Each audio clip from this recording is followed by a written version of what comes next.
Yep.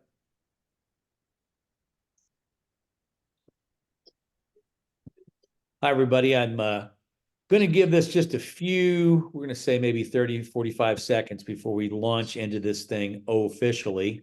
And the reason for that is that I'm already seeing the numbers grow. We want to make sure everybody gets on before we start getting after it and spending time with Dallas this afternoon. So give it another, say, 30 seconds, and then we will do this for sure. And James Perry already mentioning that the man is in the house.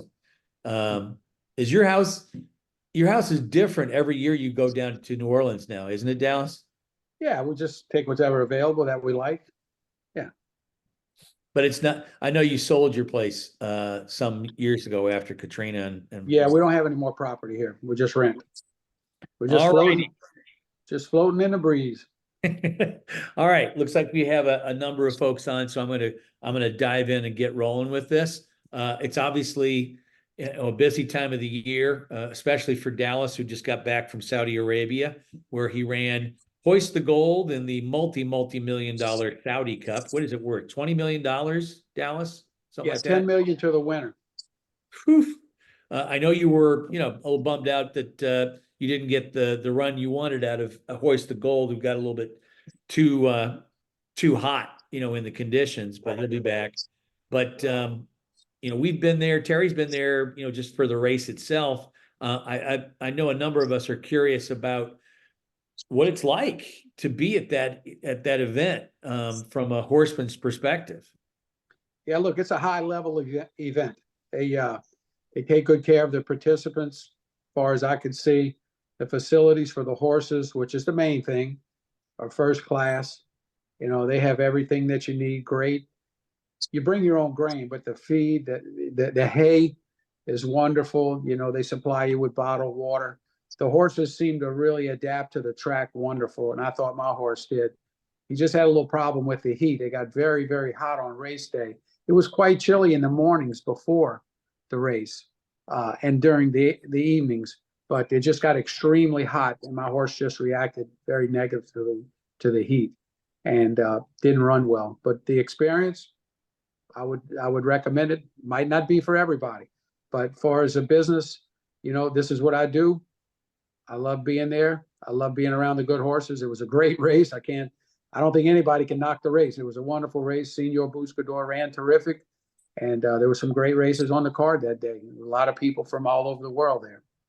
So I think you said your horse Hoist the Gold is shipping back pretty soon. So no thoughts about the Dubai World Cup for him. no, that the traveling's over for him. So he'll come back. We'll rehab him a little bit. I think he's in good shape, and hopefully we'll be ready to roll on Derby week if everything goes right. If not, we'll take a little more time. I have known Dallas. Well, West Point has known Dallas since the late 1990s. He was one of our very first trainers and has been with us the longest of any of our trainers by a long shot. Dallas has darn near taken us to the promised land in the sense of winning the Kentucky Derby. We were second with Commanding Curve. He has trained some exceptional and memorable horses in the West Point history books, including the Grade 1 winner Macho Again. As I said, Dallas, I mean, my experience from being your friend and being around you professionally is that you don't spend a lot of time looking back. But I gotta ask, do you ever watch that Derby race, from 2014, or do you ever watch, your Breeders' Cup winners or any Macho Again, when he won the Jim Dan? Do you ever watch those races at all? Go back and pull them up? I watch Commanding Curve quite a bit. Just seeing him roar off the turn and make that big run. He was a wonderful horse. Of course, you guys picked him out and bought him very cheap at the sale. Gave us a great thrill, and it was just wonderful. And unfortunately, I watch Macho Again a lot with Rachel. It's just That's right.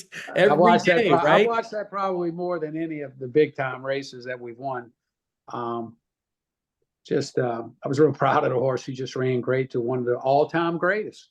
That happens. And actually, Commanding Curve ran second to one of the all-time greatest racehorses California Chrome. He was a world beater. We just couldn't catch him. But Yep. hey, that's what this is all about, is getting involved with a horse, hoping that we develop it, which we're trying very hard to do.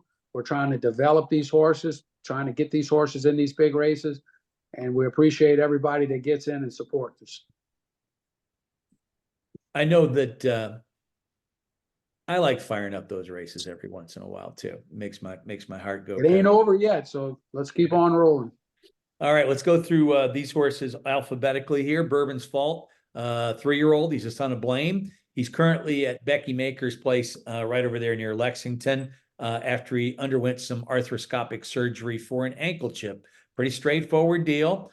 He ran so well in his first 3 races and then threw in, an inexplicable type of clunker in his last race. And that's where Dallas's team, really got on top of it quickly. Got it diagnosed.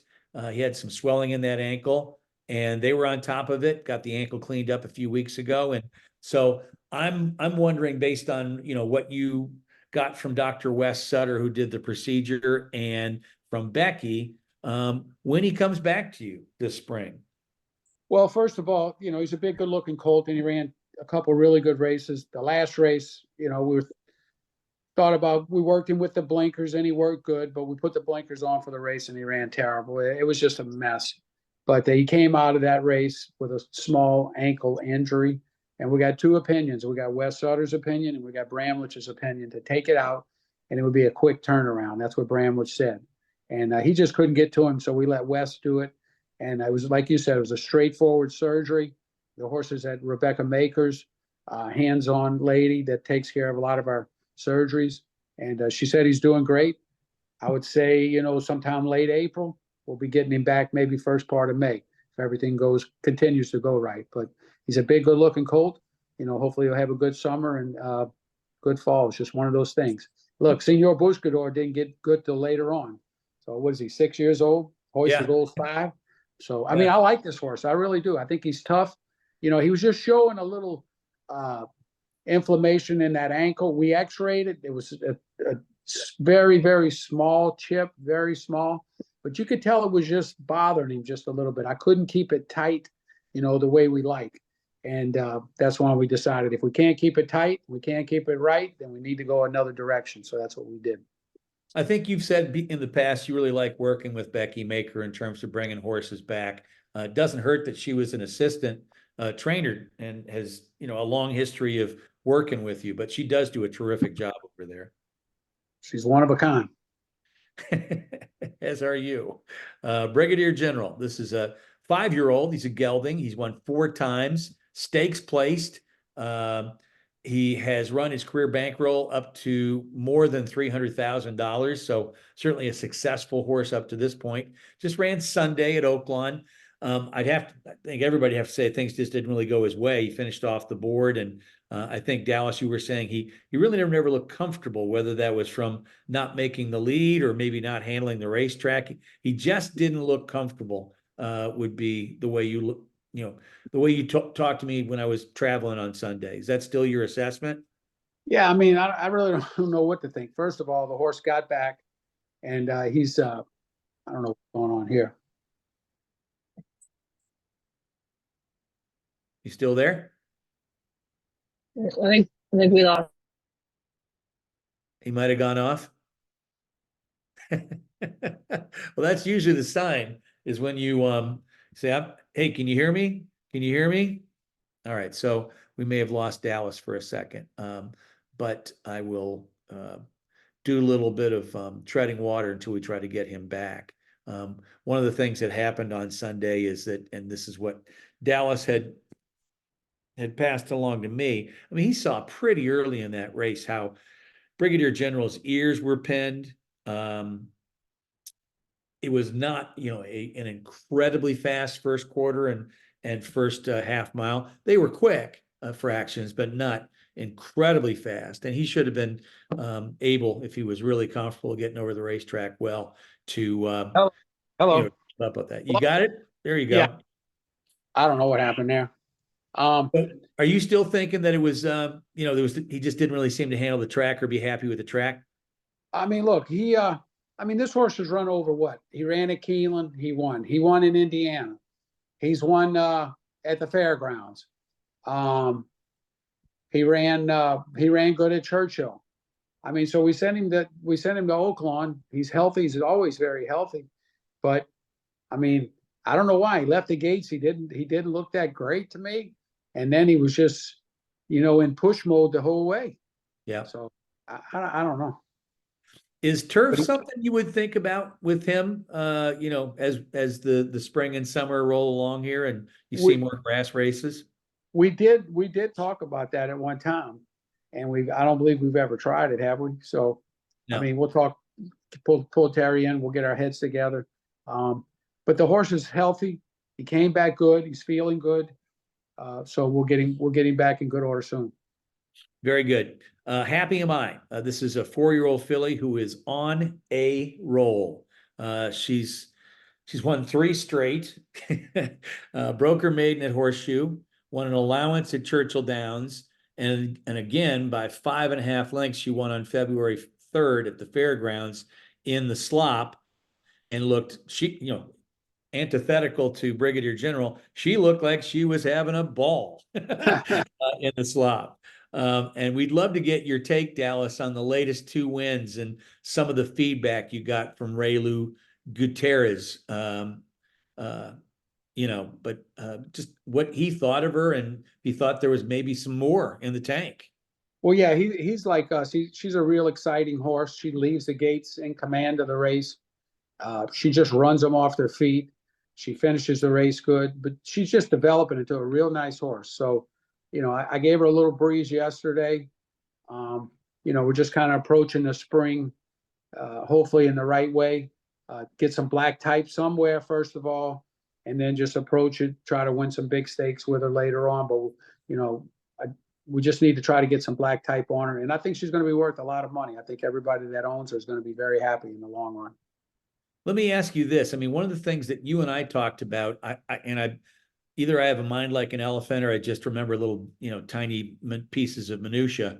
When she was younger and she was having races that were okay, but still not, as she's been on a roll. One of the things that I remember you saying is like, listen, Jeff, this filly needs to just grow up and get stronger and develop. Do you feel like she's at a point now where she has done a lot of that developing and growing and getting stronger? Jeff, she's got a lot of strength. She was a beautiful filly when we bought her, well put together, but you could just see their neck's gotten stronger, her whole body. She's a wonderful looking horse. Her rear end has gotten massive muscle presence to her, and she's just a real fun horse to train. She's easy on the track. She worked beautiful yesterday, so we're just going to sit tight till we get the right spot picked out for her. So, as you say, black type, and for those of you that may not know what that means, I'm sure most people do. That means a stakes race, finishing in the money, first, second, or third in a stakes race. Doesn't have to be graded off the bat. Matter of fact, there's a good, sort of train of thought that people kind of, ease up the ladder. Do you believe that she is stakes caliber, and what distance would you love if you could get it? Yeah, I mean, I think she's got the quality to compete in the stake. Start off in the minor stakes, and move up from there. But she's a very fast horse. Knock on wood, she's healthy. We got to keep her healthy, and that's always with these horses. We're always constantly, checking them, and trying to keep our business straight with them. And she's just a real fast filly. So. Do you think she's better at 5 or 5.5 or 6 or 6.5, or where do you think her real sweet spot is? I mean, I like her, from 5.5 to 6 to 7, maybe a mile, maybe, but I think she could be 6 to 7 up in there. She's fast and she's nice. So she likes Churchill too. And we saw that. She ran like some horses don't like Churchill. Some horses don't like it. And why is that, Dallas? I don't know. I remember Skipaway came in. He wouldn't even hardly gallop over the track. That's a horse that made $9 million. Holy Bull did not like that track. There you go. Yeah. I mean, there's several horses that I could think of that just wouldn't put it down there. I don't know why. Editor's note, he didn't run that good there. He won No, the Belmont. I mean, I thought he would win the Derby easy, but he worked good over it, but he didn't run his best race. interesting. Let me move on to Runaway Rojo. This is a 4-year-old Indiana bred coming off a break that we believed was the best thing for him during the off season at Horseshoe Indianapolis, which opens up in April. Runaway Rojo has been really Mr. Consistency. He's finished first or second in 8 of 9 career starts. I mean, that's a rarity. That's a nice horse. He won 3 times in 2023, and he's a stakes winner, Indiana bred stakes that he won in June. And he closed things out with an allowance win in November before getting a couple of months at the farm and then returning to Dallas down there in New Orleans. Dallas, a pretty straightforward question. How's he look since he's come back? Becky did a great job. Came back in good order, just the way he went out. Came back in good and healthy. Legs good. Didn't get really, sometimes these horses come back from the layoff, they get a little bit body sore starting back, just like any athlete. So he just worked his way, into work speed. We gave him a little quarter, galloped out 3/8 yesterday. He was very healthy this morning, had to walk with a lip chain support just to keep him quiet, and looks good. Just marching on to Indiana. Be ready And to roll. do you think that he'll be ready to go? Which I think the meet is like, it begins sometime in early April. Like I want to say like April 8th, 9th, or 10th. Yeah, that's the plan all along, is to be ready and just, be able to run him over there all we can. I know that you've said this before, but it's worth repeating. In terms of horses like this that are getting a break and then they're ramping up to be ready to race in the springtime, wherever that might be. The fairgrounds seems like it's one of the better racetracks in the country to ramp up, to develop. Why is that, do you think? I mean, look, it's been around over 150 years or something like that. I don't know. It's the third oldest track in America. It's just well maintained. The weather's great. Very rarely do we get freezing temperatures. It handles the water good. It actually loves water. And I mean, it's just a great place. The content of the soil it seems to be right this year. So looks good. All right. Well, that is the rundown on the horses. That's my Q&A. If you all, the partners, have any questions that you want to ask Dallas, I see somebody has popped in. Errol, of course, has popped in with a question. So you can do that through chat, through Q&A. You can actually unmute yourself and ask a question live. Any one of these things is the way to go here. Okay, so Errol asks, he assumes that Bourbon's Fault is going to target maybe the tail end of Churchill. That'd be fair. So Errol, I know you said Churchill. Yes, the target is Churchill, and the tail end of the meet finishes up right before July 4th. So that's something to kind of keep in mind. And everybody keep in mind that we got great purses all the way through Churchill, Ellis Park, back all through the fall at Churchill. So there's plenty of money to be made. So we'll just approach it in the right manner. Bill wants to know if Bourbon's Fault could be a turf horse as well. I don't know. I never really thought about it. This possibility, 50-50. And I don't know really the offspring of Blame, necessarily. We have to always something to keep in the back of your mind, for sure. Yes. Sarah wants to know if you have seen what the new Churchill Downs paddock looks like and what you anticipate is going to be. Her question is, what's the race meet going to be like with this new paddock? Is it an improvement? Well, they say it's enormous and it's massive. So I'm just hoping the horses are very comfortable in there. We don't know yet. We hadn't been in there. I don't know how loud it's going to be. I hope it's not claustrophobic. I hope the horses are settled when they're in there. That's always a concern. They can draw up all the diagrams and do all these thoughts and, trying to figure out how things are going to go. But until we get in there, it's hard to answer. But I'm hoping that everything goes right. I'm hoping that their theories of the horses will be relaxed in there. It's not going to be too loud. There's not going to be a big echo you know, the people are not going to be on top of you type situation. So we're going to, that's what we got. We're just got to hope that it's the right thing. Yep.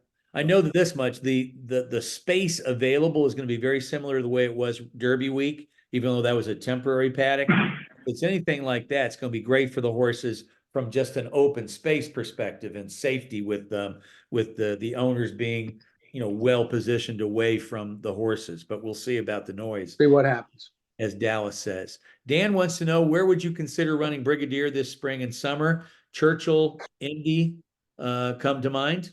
All of the above, Keeneland, anywhere, just not Oakland. Thank you. That was just sickening. Let's see if I've got any other questions here. Sarah wants to know, Runaway Rojo, is there a stake schedule in the 4-year-old? Excuse me, in the 4-year-old? I'm sure there is, yeah, because didn't we run 3 and 4-year-old last year? Yeah. Didn't we run it? Jeff will know. He's that list will be out. I'm sure that there is. There's going to be plenty of money to be made with him, Sarah. All right. Let me see if I've got. He'll run till he's 10 years old if we keep doing what we're doing. That's a good question. This is a horse who stayed pretty sound throughout that. Yeah. I think fairly ambitious. I mean, 8 or 9 races, late 2, going into 3. That's a good number of races. But he never really had any kind of significant soundness issues for you, Dallas? I think one time his knees got sore. Maybe we stopped on him when he was real young. Seems like we stopped on him, but I don't think he had no surgery. No, he didn't. All right, let me see if I've got any more questions for Dallas. All right, gang, this is sort of like the last roundup. If you have any questions, hit me with Q&A or chat. Otherwise, we will let Mr. Stewart get back to his afternoon with his dog and his wife, Yvette. All right, that should do it. All right, well, thank you, Dallas. Thank you. Hope to see you soon, my friend. No, I'll see you when you come back here to Louisville, but we miss you. Won't be long. Won't be And long. thank you to all the partners for joining us this afternoon. We appreciate y'all. Take care, everybody. Bye-bye. Thank you.